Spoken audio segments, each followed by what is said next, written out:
Thank you for tuning in to this week's Founder and Force Multiplier podcast. In this episode, we are going to dive into who a force multiplier is and the impact that they have on businesses. A lot of the content is coupled from my experience as being a chief of staff, aka force multiplier, as well as our original book, Founder and Force Multiplier, that's found on Amazon today. We do have a second edition coming up in the fourth quarter of this year, so look out for our announcements for the new book as well. Let's take a moment to set the foundation and define who a force multiplier is. A force multiplier is a leader's right-hand person. A force multiplier does not only help a leader build, but also execute on their vision. Over the years, force multipliers have taken on many different job titles and roles. And of course, depending on where a company is in their lifespan, you could be sitting in a matured sweet spot where you have all the building blocks in place and you have this trifecta of force multipliers. Or you could be currently listening to this podcast in your startup infancy phase thinking, oh my gosh, I need a force multiplier. We have all been there. In the scrappiest, roll your sleeves up, I'm going to start a company, I play multiple hats, and we usually find ourselves very frustrated at a plateau and actually unable to multiply because we're burdened by so many either administrative or just generally driving initiatives forward. We're going to focus on the three most common titles for a force multiplier: business operations managers, executive assistants, and chiefs of staffs. Now let's define each one real quickly. An operations manager, as we all know, set the internal and external processes and drive operational excellence and the ability to meet financial targets. Executive assistants, they are tactical geniuses. They are responsible for the executive themselves, driven by the demands of the daily, the weekly, the ad hocs, the long term, the short term. But usually they live within that, 0 to 30-day window. Chiefs of staffs, they are your highly visible strategic partner. They usually drive all aspects of the business and drive forward initiatives in order to meet the ultimate North Star. Chiefs of staffs generally live mostly in the future and putting together the pieces today to drive the future vision. Now, depending on where you are within your business, you could have, like I said before, this sweet building block of force multipliers and you're sitting in a good spot because you built up the company.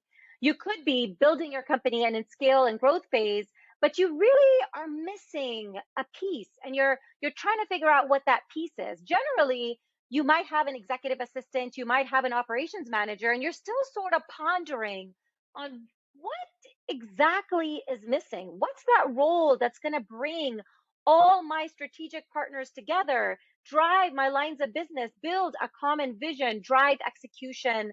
And that's usually found, and the missing piece is usually a chief of staff. Now, in this episode, we're going to couple and lean in and focus on the executive assistant and the chief of staff role. And towards the end, we'll dive a little more into the chief of staff. So if you are a leader out there, do you have a force multiplier? Do you have the right force multiplier? If you are a force multiplier out there, are you maximizing the force multiplier role? We're going to level set from a little script from the book that really speaks about force multipliers really well. First, it defines force multiplication.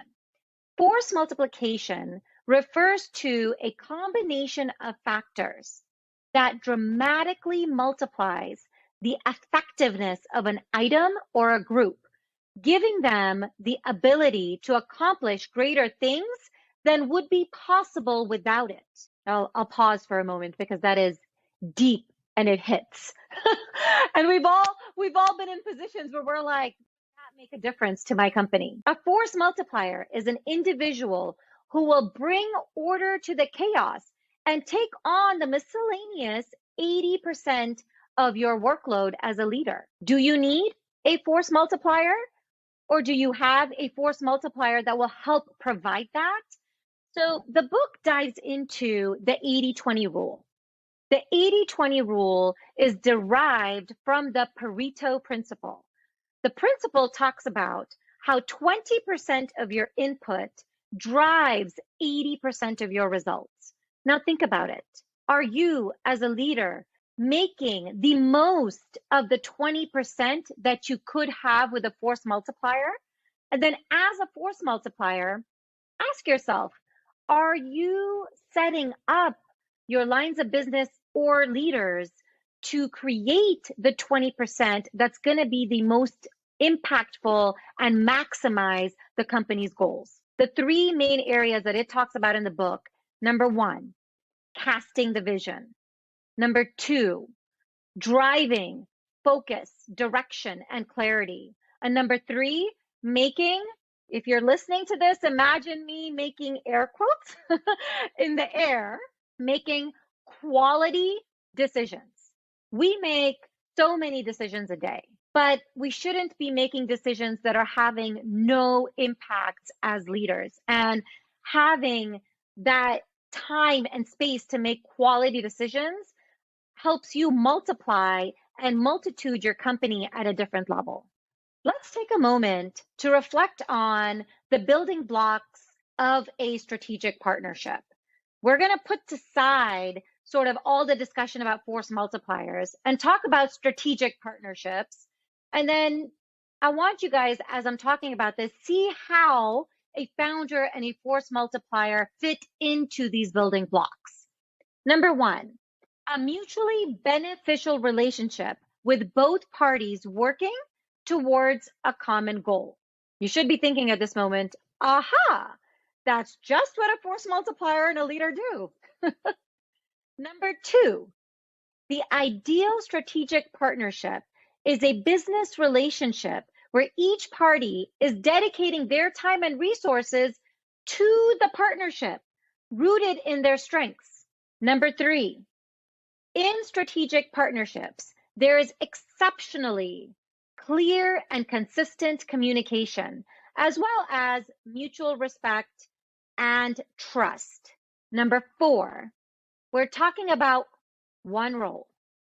That's right, one job that takes two people, if not three, focused on their strengths to get it done. That is the ideal state to get to a strategic partnership that's going to help create this vision, this multitude effect, this impact, where people like our founder, Adam Herkenrother, can go be a serial entrepreneur because he has a trifecta of strategic partnerships by his side in a chief of staff in Hallie Warner and an EA. It is amazing to see every day, and so motivational, and is helping even somebody like me drive how I'm thinking about this startup and how I'm reflecting on other companies that I started and how I can be better in the next phase of companies that I want to pursue.